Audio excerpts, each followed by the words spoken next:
En una reciente entrevista, el senador J. P. Hernández reveló las causas por las que hace 2 meses fracasó la moción de censura en contra del corrupto y hoy investigado ministro de Hacienda Ricardo Bonilla. El senador J. P. denunció que cuando él fue uno de los citantes a esta moción y a pesar de que 15 senadores opositores lo acompañaron y firmaron en primera instancia dicha proposición, al final y a la hora de la votación se salieron del recinto y lo dejaron prácticamente solo. Además, dice el senador J. P. que esto sucedió por los intereses que el gobierno mueve en las regiones donde se depende del poder central para suplir las necesidades de las comunidades locales, y en caso de que algún congresista de alguna región en particular vote en contra del gobierno, esta región inmediatamente recibe la retaliación del gobierno central, tal y como lo explica a continuación el senador J. P. en esta particular entrevista. Mire, Luis Carlos, para uno poder presentar una moción de censura, que para los colombianos que no lo saben, una moción de censura es remover del cargo a un ministro. Para uno poder presentarla necesita recoger 15 firmas de senadores. Sí. Y la moción no es aceptada si no tiene los argumentos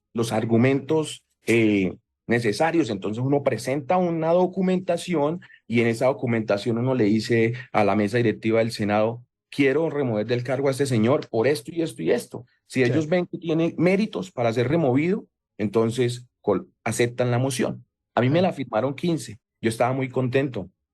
Y yo dije, esta moción de censura tiene que prosperar porque es que este señor está siendo señalado de corrupción y maneja la plata. O sea, prácticamente como dice el dicho, el ratón cuidando el queso. Sí, claro. Entonces, llega el día de la moción de censura y cuando yo me paro en el atril por ser el que radicó la moción, cuando me paro en el atril para iniciar, me quedo mirando cómo se empiezan a parar todos los senadores de la oposición y se van. Todos. Y yo veo que se empieza a quedar vacío toda la parte de la oposición y quedo solo. Uy, Luis Carlos, yo dije, Dios mío, porque pues no es fácil. Allá el Senado está dividido en dos, tiene uno los del gobierno que son groseros. Es como si su equipo se empieza a ir.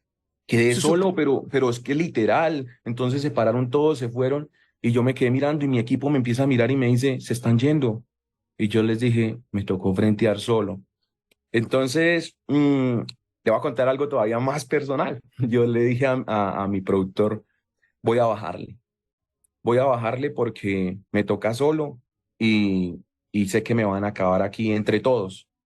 Resulta que cuando yo empiezo la moción de censura solo, yo decidí no bajarle, Luis Carlos. Yo decidí mostrar los datos como eran y le hablé a este señor de toda la corrupción que lo estaban señalando, los chats, lo que su asesora, María Alejandra Benavides, se la mencioné, estaba involucrada.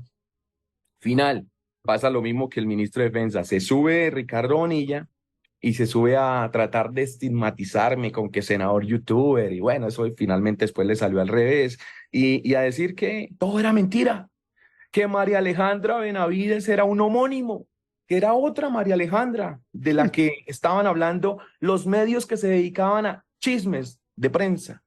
Todo, Luis Carlos, todo resultó ser cierto. Y esa María Alejandra Benavides que yo le mencioné en esas actuaciones que hoy aparecen reales, confesadas por ella misma, esa María Alejandra, su mano derecha es hoy la que lo señala ante la fiscalía. Pero bueno, es otro de los ejemplos donde me tocó solo. Sí. Todos los congresistas, en su mayoría, tienen una estructura territorial. Mi caso es raro, yo saco casi 200.000 votos, saco un porcentaje en mi departamento, pero el 70% lo saco afuera, no en Santander, sino en los demás departamentos. Sí. Y sin ningún tipo de estructura. Yo nunca hice una reunión en una casa con 5 personas, ni en un salón con 100. Yo nunca hice una reunión. Mis reuniones fueron en los semáforos, con el del carro, el de la moto, en las casas tocando la puerta. Señora, mire, esta es mi propuesta. Esa fue mi campaña. Entonces, todos los senadores tienen una estructura en sus territorios. Entonces, tienen alcaldes, tienen gobernadores, tienen concejales, los partidos.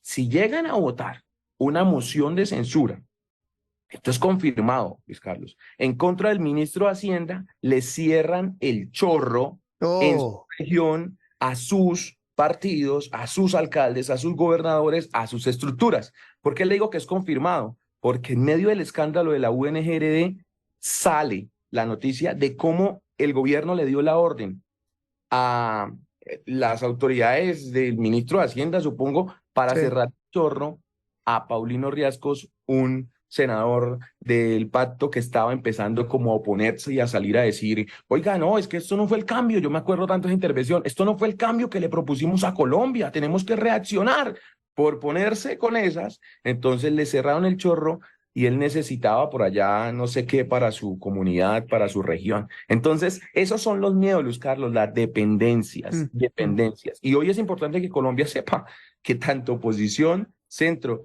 derecha, centro, izquierda, todos tienen una dependencia, todos tienen un interés. Y por Claro. esa razón no tenemos un Congreso vehemente, pero si allí llegaran un gran porcentaje de senadores y representantes que no estén dependiendo de una estructura, que no estén llegando con mañas, que no estén teniéndole temor a una corte porque no han cometido ningún delito, hermano, aquí las cosas se votarían por convicción, no por miedo ni por interés.